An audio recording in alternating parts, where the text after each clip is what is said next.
Hey guys, I recently stumbled upon a great little game on Steam called Craft the World.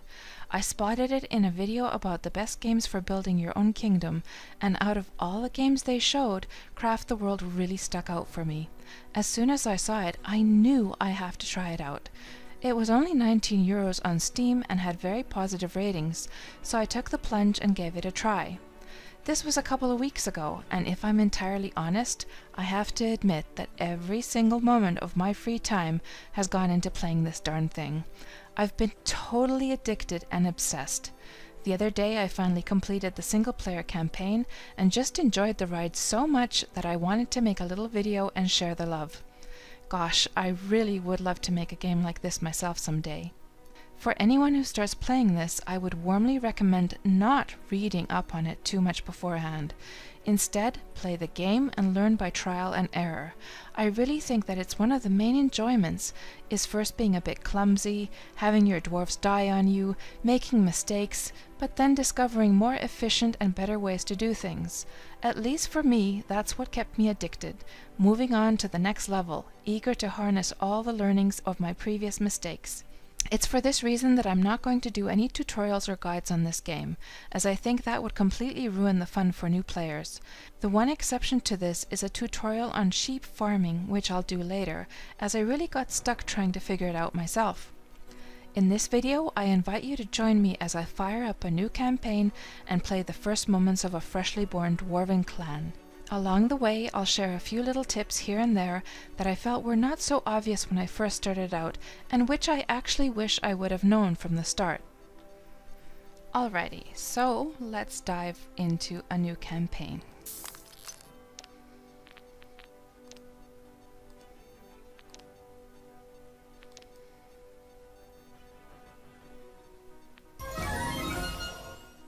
Okay, as we can see, we have one little dwarf, and he's all alone in this big old world, and he has no idea what to do.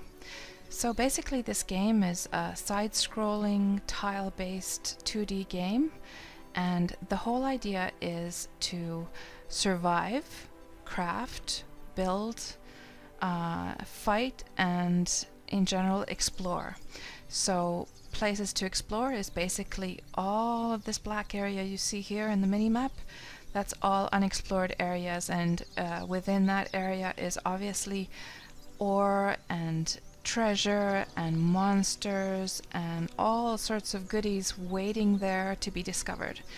But for now, our little dwarf really couldn't care less about all of the stuff below, because he has one problem, and that is that even though the world here is very, very sweet and innocent, and the birdies are chirping and everything looks so peaceful and harmonious, what is going to happen soon is that when nighttime falls, and here you can see the clock, when nighttime falls, all sorts of monsters and skeletons and trolls and things like that are going to start coming out from the woodworks, and they're going to try and kill this poor little guy.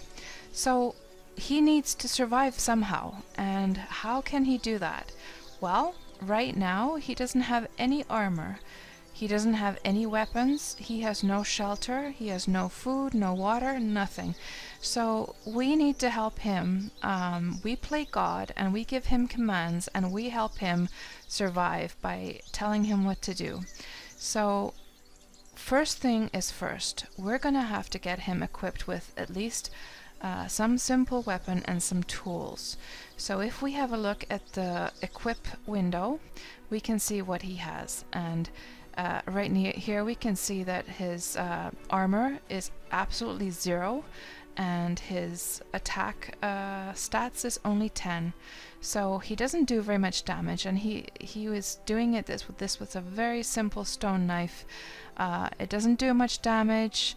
It's really poor at mining and chopping down trees, but it gets the job done slowly, and it does something. And as far as these clothes are concerned, they're only cosmetic, so they don't give any armor whatsoever. So we need to get him armored up and weaponed up as soon as we can. So how do we do that? Well, let's have a look at the crafting window. And when you first start out in the campaign mode, you're going to have a few recipes available. So here in the weapon tab, we can see that there is a basic axe and stone axe and a club, and we should get these built for him. But as you can see, when you click these recipes, we don't have any of these materials. So we're going to have to get him to gather a few of those before we can build them. So we need stone and wood. So let's get to work and have him chop down some trees and mine some of this stone here. And as you can see, I can give many commands and he will follow those one after the other. And as I level up, we can see now we've gotten a second dwarf, and that makes things much more efficient, of course, and speedier, which is great. So now he has a little friend dude, and they're getting things done much faster now. Now, every time you level up, you get a new dwarf. So I think I've only gotten to level 12 or 13 or something like that max before I got through a level. So it's not too many dwarves, but each one helps for sure. Now, as you can see, they're gathering their materials and they're taking them to this kind of portal thingy here, and that's where they will keep all of their valuables. So this is not something you can't move it, you can't break it or anything. That stays put.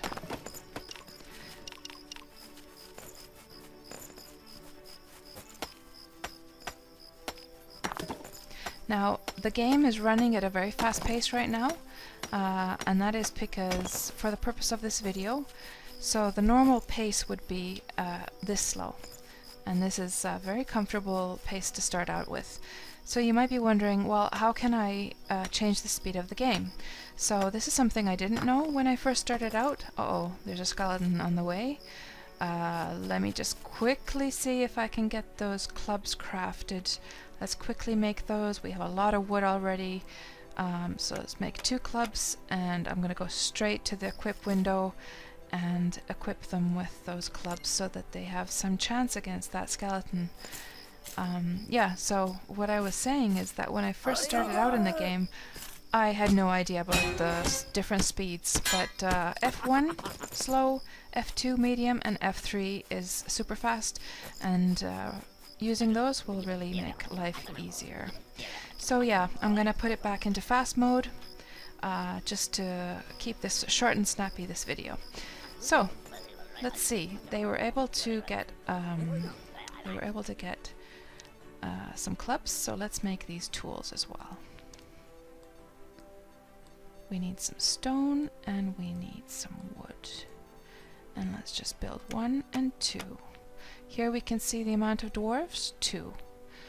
And then also 2 stone pickaxes. Now, something to explain, which I also did not know when I first started, is that to make something for the first time, when you have an item that you've never made before, it has this paper behind it, which means it's a recipe that is sort of like undiscovered in your dwarf's brain. So for that very first time, you're actually going to have to manually drag each item into the slot. However, once you've created an item once, it will remain in your memory, so to speak. So if I just make 1 of these stone pickaxes, and I shut this window, we'll have a look at that in a moment, and I shut the window and I reopen the crafting window, and I go back here to the stone pickaxe, we can now see that this button has become green. It remembers now that I already know what should go in there, so I can simply press this and it will fill those slots on my behalf, and now I can just build another one. And that was super convenient. I didn't realize that in the beginning for the longest time either. So now we have 2 2 axes and 2 pickaxes, so let's equip these before we forget.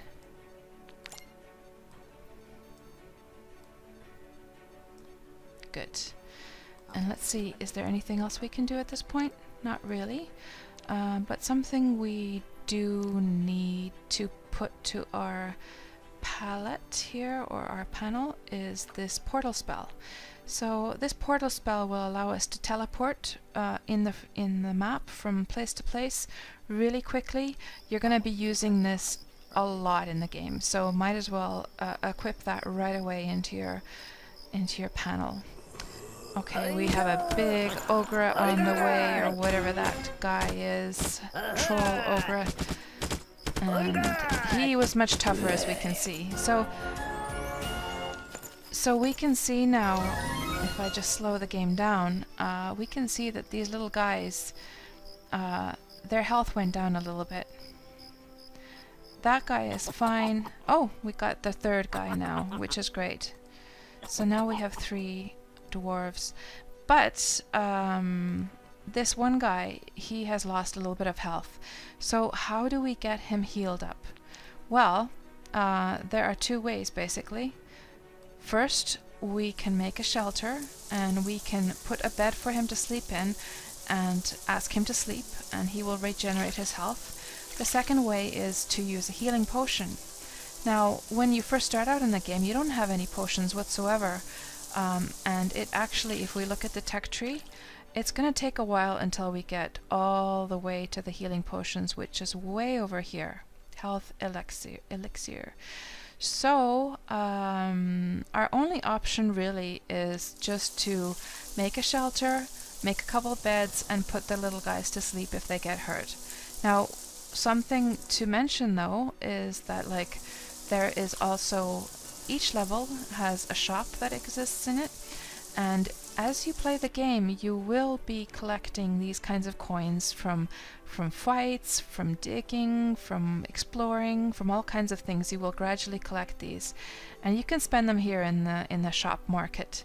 And once you have some of these, you can spend them on the healing potions, which is a pretty good investment, I think, in the beginning. Also, mana is something you will need. Mana is something that accumulates, and this is any spells that you have use up the mana, and this one you're going to be using a lot. So actually, buying mana potions, I would almost say that buying mana potions is even more important than buying health potions when you first start out. I think those both are a good investment for those coins. Now, okay, so we got a new dwarf, so let's quickly make him also a set of all of these as well. And actually, I think I got them as rewards, so I don't even have to make those ones. I got those as rewards when I leveled up, so I'm just going to equip them to him quickly. But he's going to need a club, so let's make one of those. And again, I already know the recipe, so I simply click and it autofills, and I create one. So let's put that. Good. So these guys are now all set to start making their shelter. Now, let's see, where should we start? Probably pretty close to the portal, or stockpiler, whatever it's called. Maybe we could start making it down here. So let's just cut away that little bush, and I'm going to put this back onto fast mode. And actually, before I start doing that, I probably want to make some ladders, because as I start digging in here, the little guys, they're going to fall down and they can't even get out of there. So I should be well prepared, and I will make some ladders first. And I have a good supply of wood, so I'm just going to boost this to 10 ladders, and that will be a good way to start. And it has automatically put it there. Okay, so let's start making some tunnels. Now, as you saw, I just dragged with the mouse. So this is something I also didn't know when I first started the game. In the beginning, I was simply like left clicking each and every little tile, and I had no idea that you could sort of swipe and select many at the same time. So you can, of course, left click one tile at a time, but another option if you have a bigger area that you want to mine out is right click down, hold, and simply paint the area that you want handled. So that has given a whole bunch of commands for them to do. Good, that is progressing nicely, and let's just add a couple more ladders so they don't fall down. And so how do they know that this is going to be their home? Well, there's such a thing in the game called totem. Now, you're able to actually build these totems later on, but when you first start out, you have one totem in the campaign mode. And let me see, how can I explain this concept of home? So there is this button on the right hand side with this sun on it, and it is something that summons the dwarves to go home. Now if I click that, watch them all run towards this portal. This is the only home they've known up till now. They don't know that I want them to create this to be their home. They consider this their home because they don't know of anything else. So by placing this totem, I am now going to tell them that this totem is now marking their new home, and I'm just going to release this because this is what's keeping them stuck to their home. And later on, once this home is built, and once it's all sealed and everything, and when I press this again, they're going to rush to this area, or whatever area that might be where we have this totem. I'm just going to release, and they're going to get to work building the totem and continuing the commands. So let's make some more tunnels here. I'm going to need some of this iron soon as well. I don't know what's behind there, so I better not mine up till there yet. And comfort level, you can see that it's comfort level 0. So, and there's a red symbol here, and it seems I've leveled up and gotten another little dwarf. And let's get him equipped as well while we're at it. Aha, we got some new stuff for him as well. Let's see what we need. So he's got an axe and he's got one of those, so we still need like a pickaxe for him. And we're out of stone, so we're gonna have to have somebody go over and mine out this stone, for instance, and that tree while they're at it.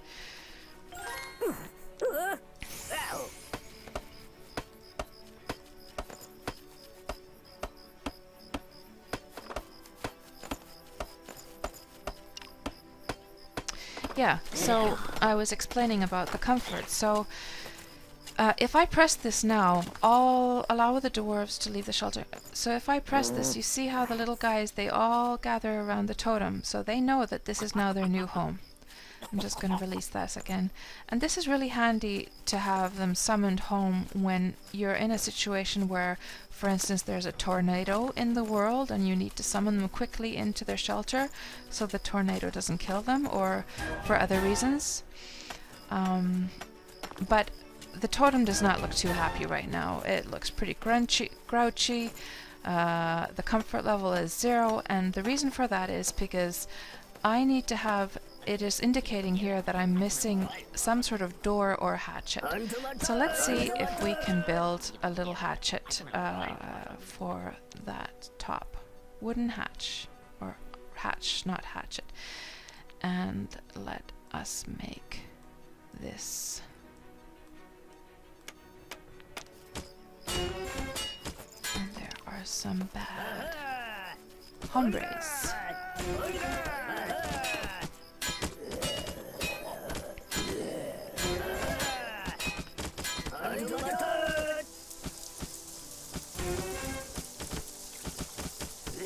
Okay, I think I really need to get to work getting this shelter set up now.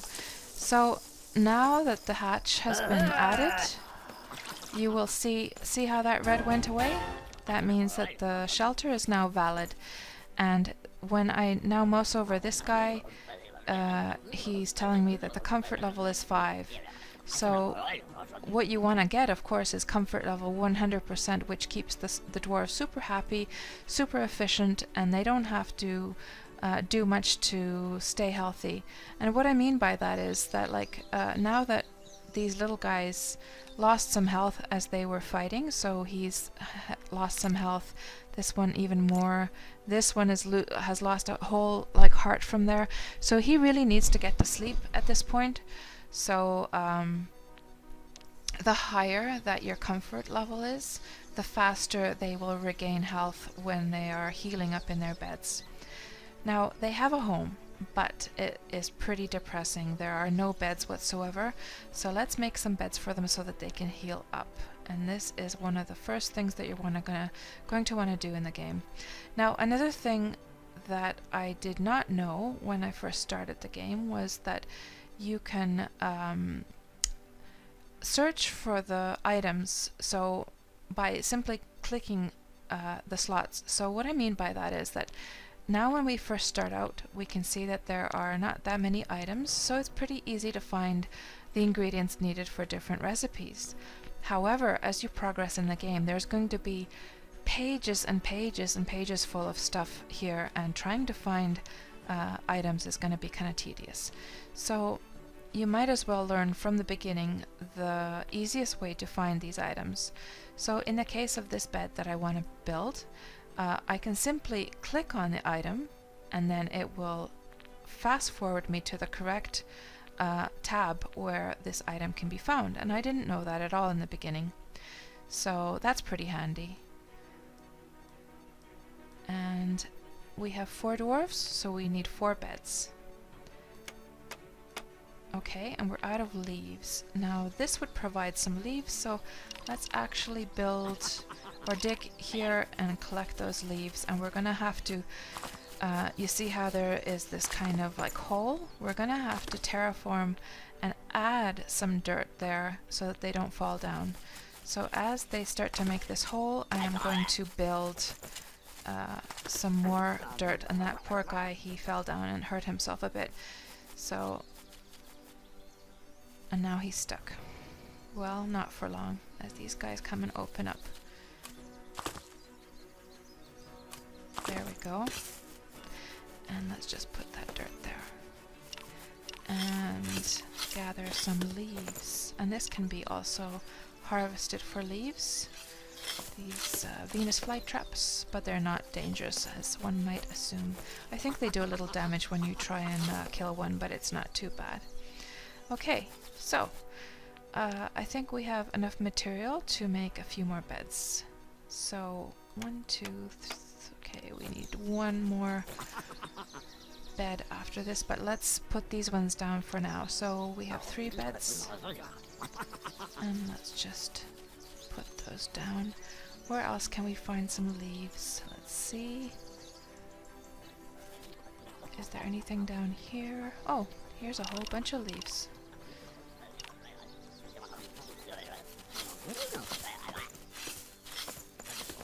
Okay, great.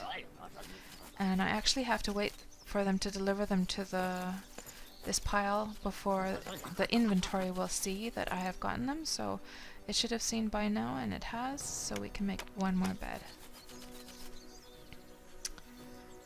There we go. And now they can be commanded to go sleep. Now, a command that works to put everyone to sleep who has lost a full heart full of health. So what I mean by that is this 3 heart indicator, like for instance this guy, Regan, or however you say that, he would be recognized as somebody who is sick enough who really needs to rest. So by pressing Control R, you can command anyone in the whole Dwarven clan to go and sleep if they need to. Now this is really handy when you get into big battles and you have a whole bunch of dwarves and you're trying to micromanage them, and you're trying to tell those to go and rest that are in the battle and losing health really fast. So what I tend to do in a battle is I keep spamming Control R, so that as some of them become really injured, they go off and sleep, and the healthy ones stay behind, and then as the new ones as the sick ones have regenerated, they come on in and they switch places. So I just keep spamming Control R, and that's really handy. I also didn't know about that one in the beginning. So we can see how his little third heart is starting to grow larger, and soon he's going to be all healed up and good to go.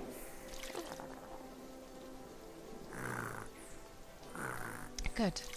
So we have our first shelters set up, and I think that is enough for this video, because I don't want to reveal too much. I think it has a few nice little tips to know when you first start out. And you should... one little thing I want to say before I go. Something that I recently discovered as well is that you can actually salvage raw materials from tools and other objects in your inventory that you don't need anymore. So you just open your craft window. Then let's say you have some old outdated weapons or tools. Drag them into this slot and press the button, and you get raw materials back. I didn't know that at all in the beginning, and if I would have known that, that would have really helped me a lot. Then one word about the tech tree. So when you first start out in the game, you just see so many things here that you could build, and you have no idea at all like what's worth working towards. So I would say that like if there's one thing that you should work towards, it would probably be this one, scaffolding. Let me just quickly demonstrate what you can do with scaffolds. So for instance, in the case of this castle that I've been building,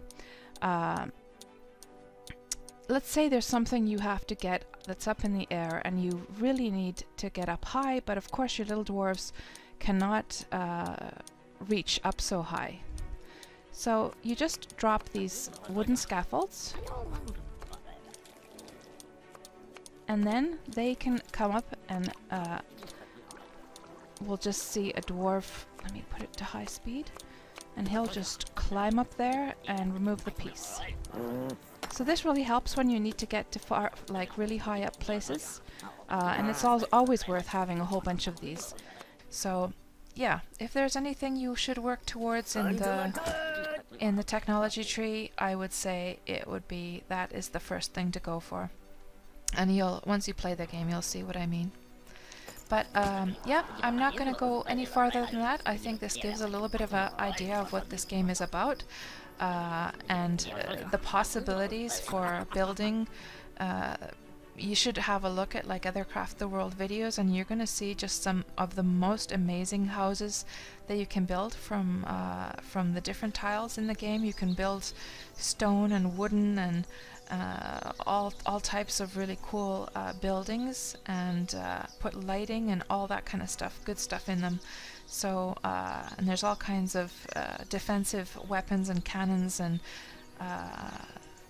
arrows and traps and all kinds of things that you can build to make your defenses really good for your home. So I really recommend the game. I had a ton of fun playing the game, and now that I got through the campaign level, I'm sort of like, oh no, what should I do now? Like I feel like I've played through, but I still want to play the game. But yeah, I don't know. I'll have to see what I do.